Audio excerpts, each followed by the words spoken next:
Welcome to another exciting episode of Tesla Clash. I'm your host, Kevin in Colorado. Tesla was strong out of the gate today, having an impressive showing all the way up to $726.94 right out of the gate before retreating and closing at $709.67, up $22.47.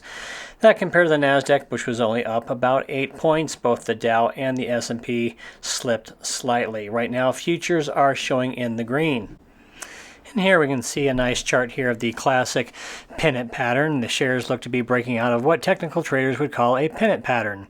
The stock is trading above both the 50-day moving average, which is represented in the green, and the 200-day moving average in the blue, indicating that the sentiment in the stock is likely turning bullish.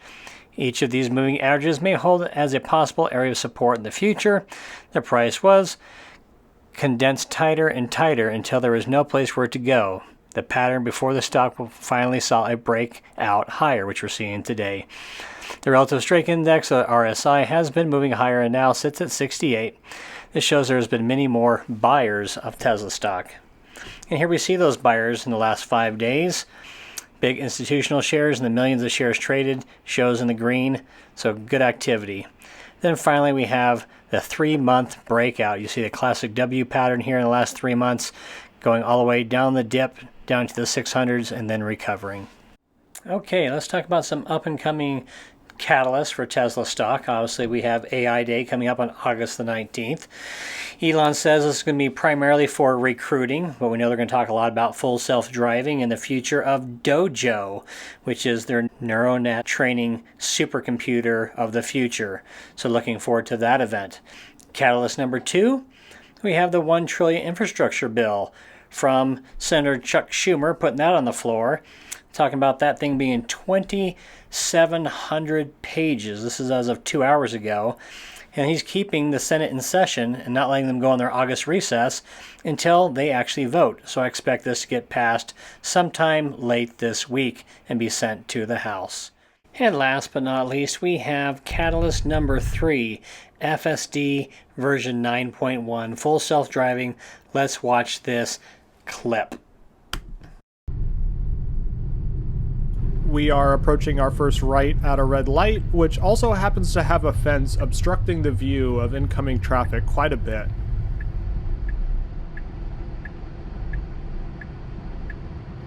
Autopilot creeps forward a little bit to get more visibility, but still a pretty tough view with that fence in the way.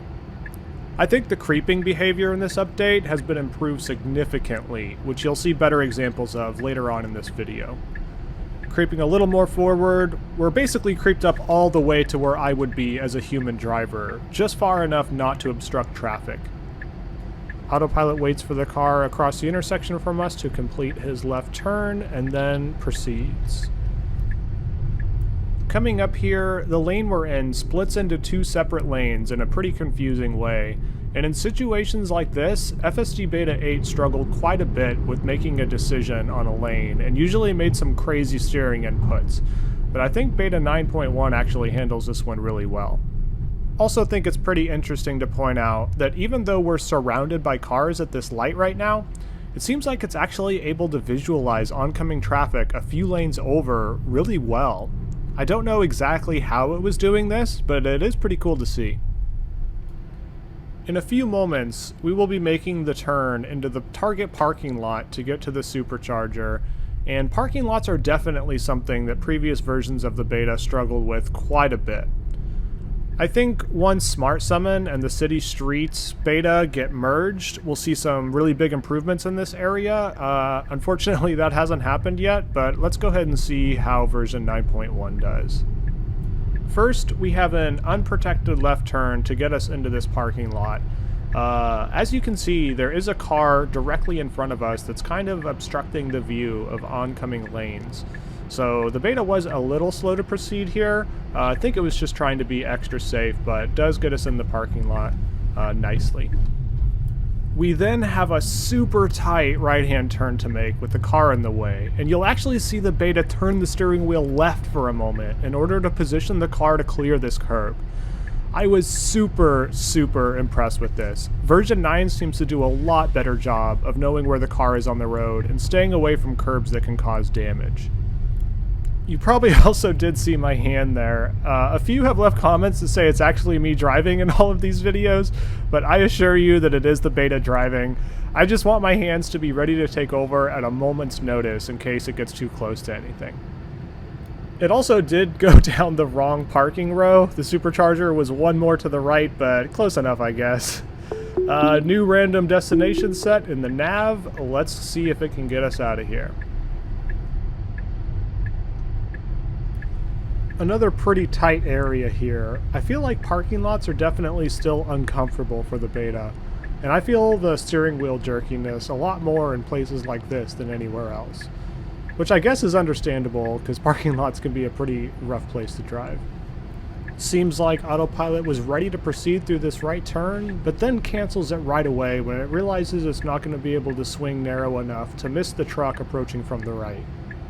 Technically, the lady to the left has the right-of-way here, and she does have enough room to go in front of me, but she ends up waving for us to go ahead instead.